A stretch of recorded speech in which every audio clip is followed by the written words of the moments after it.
I'm going to share the screen. This is a good one. This KNBR's digital crew put this together. This is Dante Whitner, and I love the way they did this, by the way. But here's Whitner with Greg and John, and listen to Whitner here. He kind of blames Sorensen on this is on the Darnold 97 yarder.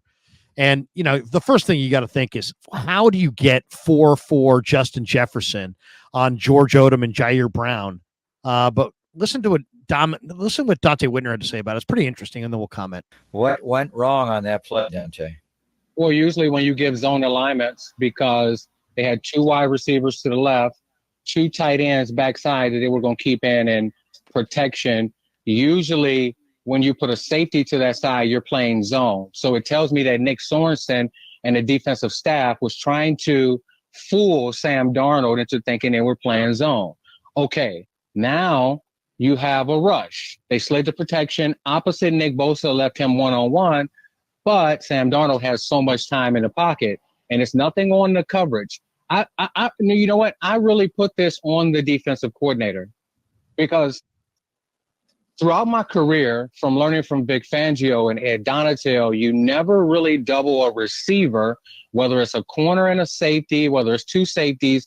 You don't double them so that he can run through the defense. If you're going to double the number 1 receiver, you put a corner in front to get their hands on him and impede his progress, and then you put a safety 25 yards deep to that side of the field. You put Odom to the side of the tight ends, and you put Deamador Lenore over to the side of the 2 receivers, and you just move that safety back, and you have Travarius Ward and you have Deamador Lenore playing man coverage underneath with a safety over the top. What they were trying to do is have Odom play the vertical and the outside routes, and then they had Jair Brown sitting 17 yards backside on the hash, believing that a deep over route was going to come. Well, what they did was shot him directly up the seam. There's no real double team there. And when he's running unimpeded, and he ran 4.41 at the combine, I don't know if a guy like Jair Brown is running 4.6 is going to be able to stop that guy running unimpeded through the defense. And, once he got a step on him, it was just, you might as well just strike up the band. So I will put that on Nick Sorensen. That was very unsound of the way that they played that defense. And Justin Jefferson and Sam Darnold made them pay. I mean, they completely blew after the play. You got 2 guys back there against Justin Jefferson. You got to make a tackle. Well, you have to be fundamentally sound first. So no matter what the defense is, if Jair Brown is doing what he's supposed to do, and you have sense of urgency and you have a back pedal, and you're not just standing there on the 20-yard line flat-footed without backpedaling, you could potentially stop this play and get him down there and let the defense live to play another play. But he was sitting backside just flat-footed, as if this guy was just going to run the route directly into him. He went straight up the hash. By the time Jair Brown decided to react, he thought the ball was coming to the front side hash. That play is designed to go to the backside hash. And again, you have a guy running 4.41 through the middle of the defense, like 2 ships passing in the night. And it was just a perfect scenario. Perfect protection from their offensive line, and just an absolute dime of a throw from Sam Darnold. But there is ways that he can stop it. Yeah, 97 yards later. That's the longest pass play the Niners have ever given up in their history. What went wrong? By the way, if we fast forward this thing back to the end here, first of all, Dante Whitner is still jacked. I mean, look at Dante's freaking upper body. I mean, ridiculous. The guy's got unbelievable vascular. You can see his veins in his shoulder and everything. I mean, he looks like he can still play. But JD, I'm going to freeze this right here. And what you'll see is that Givens double teamed, yeah, getting nothing. Collins up here, double teamed, getting nothing. Bosa got the single and the end got the single, but they were handled.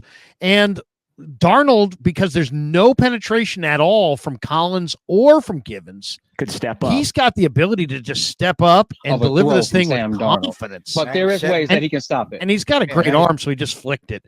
And by the way, first of all, credit where credit's due. Sam Darnold flicked that 60 yards in the air, put it on Jefferson's hands, a flat-out dime. Sometimes you get beat by a great throw. That was an incredible throw by Darnold. So I think in some ways we have to, let's see, we stop sharing. To a potential future Hall of Fame wide receiver. Yeah, I mean, so Jefferson's amazing. But like if you go back and take the all 22 and watch that thing, the first thing you'll see is it was a flat out dime by Darnold. Fantastic. The other thing you'll notice is that there are two other guys who are also running wide freaking open on this play. So it's not just Jefferson or, those two DBs that were screwed up on that play. Nobody was covering anybody. Everybody was open. If you looked at that thing from the all 22, everybody's in kind of a trail mode, and you could see it on the other route. And you heard Dante even reference it there. He's like, man, there are other people open there. But yeah, and then the other thing that stood out, Givens and Collins are getting zero push, so he can step up. And so he delivered that thing with confidence. The other thing is it looked like, people were talking about that was Jair, but Odom had Jefferson off the line of scrimmage, and it looked like he was going to funnel him towards Jair, but he had him. I know there's been people saying, oh, well, it wasn't Odom's fault. He ran right by Odom. Odom was the guy who manned him up at the line of scrimmage.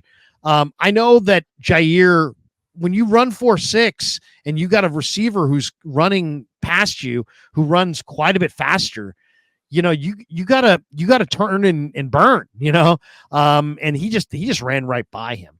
And then it was kind of not, to me, it showed that the Niners safeties are too slow. But also, you got Odom and Jair on Jefferson. Where's Demo Lenore? Where's Mooney Ward? They don't have Jordan Addison. Let the safeties play Naylor. Let the safeties play somebody else. I want Mooney on Jefferson. And really, I actually think Lenore is their best corner. I want Lenore on Jefferson, not Odom, not Jair Brown. So I'm really eager to see what Sorensen is going to say Thursday about that one, because that can't be the way he had it designed, or the design's horrible.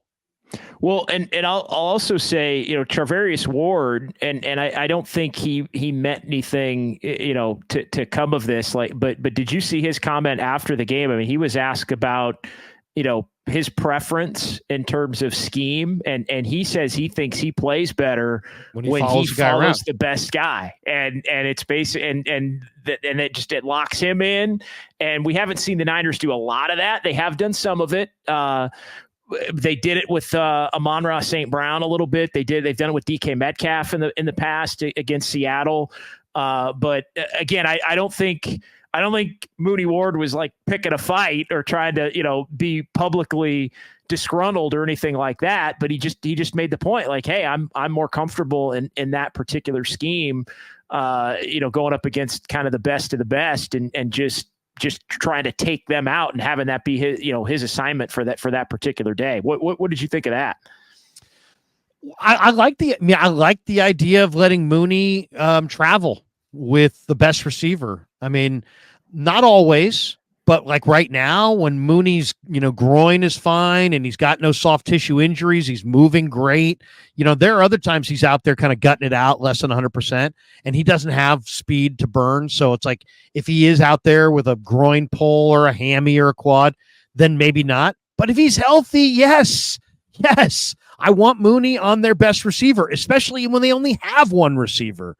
And if it's not Mooney, it should be Lenore. But I thought it was, you have to say that O'Connell and the offensive staff got the upper hand on Sorensen and the Niners defensive staff just to get Jefferson in that matchup against those two players.